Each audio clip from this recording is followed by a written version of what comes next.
Fala galera, estamos chegando ao fim da temporada de Game of Thrones. Vamos analisar hoje o episódio 8 e a guerra já está se montando. Todo o Westeros já está no meio de uma revolta. Então assine o canal para você não perder nenhum vídeo e simbora!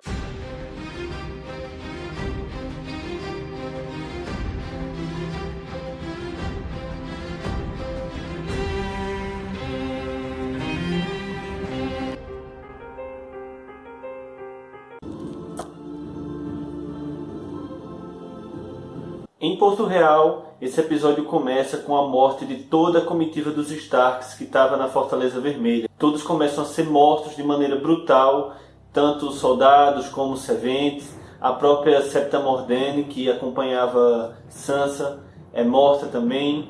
E a gente vê também Syrio Forel, ele consegue defender Arya e consegue ajudá-la a fugir. Mas a gente não sabe exatamente o que aconteceu com ele. Ele fica para lutar com Merry Trent e não sabemos. Há muitas teorias sobre o que realmente aconteceu com Syrio Forel, mas oficialmente ele teria morrido. Arya consegue escapar e encontra a sua espada, a agulha. Antes de fugir da Fortaleza Vermelha, ele acaba matando um menino. Já Sansa é capturada por Cersei e é convencida a escrever uma carta para Robb, dizendo que ele devia manter a paz do rei e comparecer a Porto Real para jurar lealdade a Joffrey. Treason. Sansa wrote this. It is your sister's hand, but the Queen's words. You're summoned to King's Landing to swear fealty to the new king. Em Winterfell nós temos um dos momentos épicos dessa temporada. Robb recebe a carta de Sansa e claramente percebe que são palavras da rainha e não dela. Ele então diz que ele vai para Porto Real, mas não vai sozinho, e manda Mestre Luwin convocar todos os seus vassalos para irem com ele. His Grace summons me to King's Landing. I'll go to King's Landing. But not alone. Call the banners. É um momento espetacular na hora que Mestre Luwin solta os corvos, você vê aquela quantidade imensa de corvos partindo do Winterfell, então você percebe que realmente a guerra começou.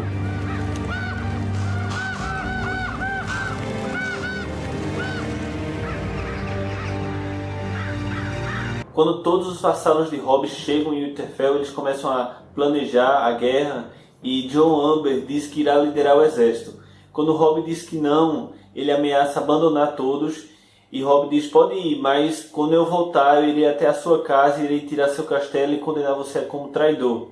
Quando ele se altera, Vento Cinzento se levanta e ataca Jon Amber e consegue arrancar um dedo. Você vê que ele é bem durão porque aí é que ele acha engraçado e começa a respeitar um pouco mais Robb. Gostaria de chamar a atenção dessa cena, não é que haja uma evidência clara, mas nós teóricos das conspirações de Game of Thrones vamos ficar pensando.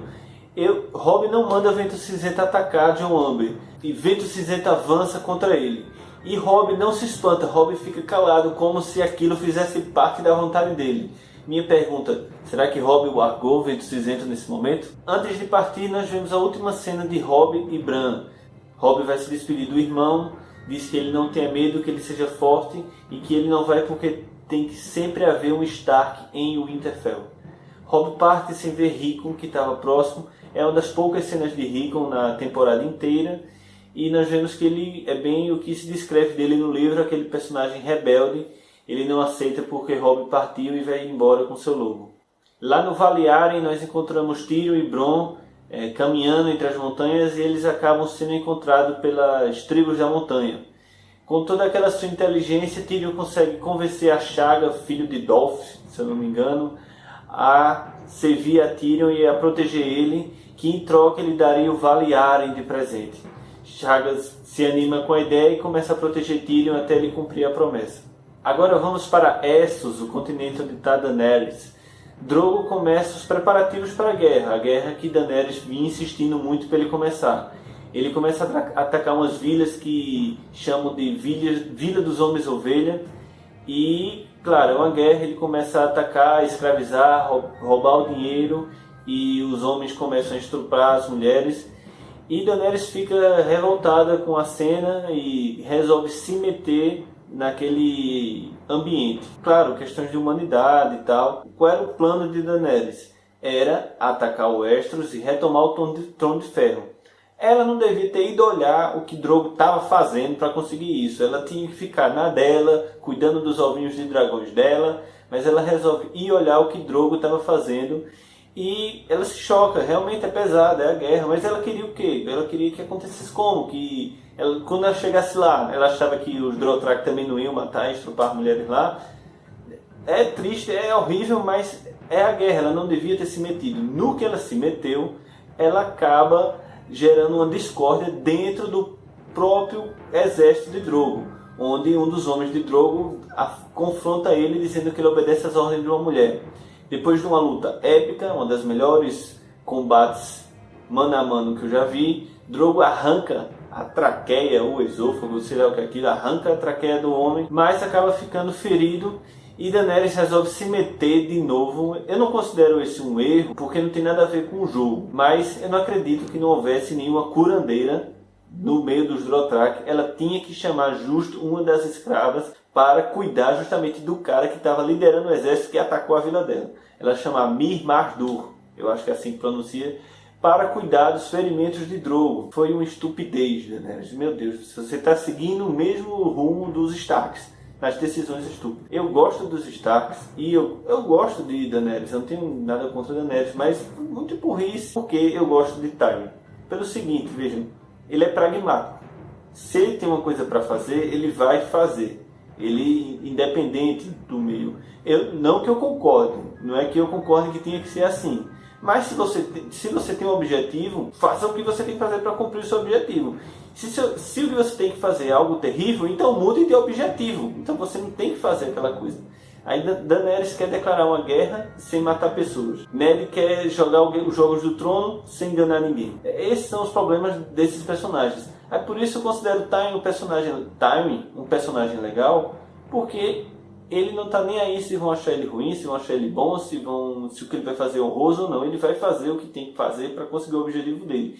Ele é um personagem fiel à causa. Aí Daenerys resolve se meter nessa guerra e acaba prejudicando Drogo. Ele ia acabar chegando lá em Westeros e ia pegar fogo. A gente ia ver Joffrey cagar de medo quando começasse a desembarcar 40 mil Dothraki na praia. Eu queria ver o que é que ele ia fazer. Agora a gente vai para o Gargalo, que é uma região entre o norte e as terras fluviais, que tem esse nome porque vai gargalando, né? Vai ficando fino.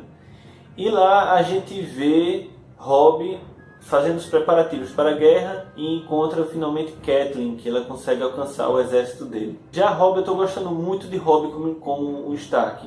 Ele está se tornando um grande líder, assim, ele sabe o que ele tem que fazer. E ele está se comportando bem, assim, de um menino para um senhor de um exército. Ele melhorou muito, ele mudou a postura dele. E eu gosto desse jeito que ele está enfrentando os Senhores do Norte. Ele tem que realmente ser forte e feroz, porque ali a galera é pesada. Ele não pode ser mansinho ou simples. Ele tem que realmente mostrar força. E ele está mostrando cada vez mais isso. Catelyn percebe que não pode mandá-lo de volta para Winterfell e resolve ajudá-lo na estratégia. Nessa mesma cena eles conseguem capturar um batedor dos Lannisters que estava contando contra os soldados existentes. Robb decide libertar esse batedor e decide enviar uma mensagem para Tywin. Essa mensagem é muito legal e eu começo a gostar cada vez mais de Robb. Gostaria de ter visto uma batalha mano a mano dos dois, os dois exércitos, Starks e Lannister, um com Robb e um com Tywin se confrontando. Tell Lord Tywin, winter is coming for him. 20,000 Northerners marching south to find out if he really does shit gold. Yes, my lord. Thank you, my lord. Mas seria bem legal e eu gostaria de ver essa cena. E como eu já disse, eu estou começando a adorar Robb Stark. Ele é um dos grandes Starks que já pisaram na terra. Are you touched, boy? Letting him go. You call me boy again. Go on. Nós agora vamos para as terras fluviais, lá dos Tully. A gente encontra os Lannister, o exército de Tywin acampado, e finalmente Tyrion consegue chegar até o exército de seu pai. E nós temos uma grande cena que é quando finalmente pai e filho se encontram. Tywin e Tyrion, eles se veem pela primeira vez nessa temporada. É um momento bem legal porque os meus atores favoritos estão contracenando. o Peter Dinklage e o Charles Dance. Dois caras foda, velho. Dois personagens também que eu amo, Tyrion e Tywin. Essa dupla dos dois é muito boa. E a gente vê ali os dois começando a contracenar, mostrando como legal vai ser a interação dos dois ao longo de todas as temporadas. Tywin desdenha de Tyrion, dizendo que Jaime não seria capturado tão facilmente. E é legal saber que você vai cagar Tywin quando souber o que aconteceu com Jaime. E então chega um batedor dizendo a notícia de Robb, que Robb mandou a mensagem. Infelizmente o batedor não disse a mensagem completa, mas ele informa que 20 mil nortenhos estão descendo para o sul.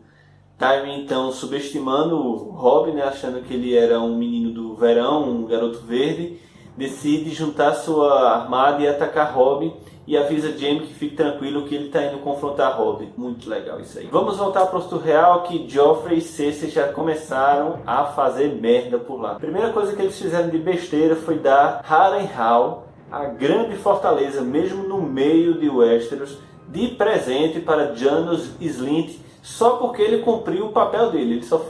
Ele era o comandante da patrulha da cidade, e ele comandou a patrulha da cidade cumprindo as ordens de Midinho que havia comprado ele. Aí por isso ele ganha Harrenhal, a melhor fortaleza de toda Westeros, a gigante e tal, que é mesmo no meio. Já começou a fazer besteira esse reinado de Joffrey.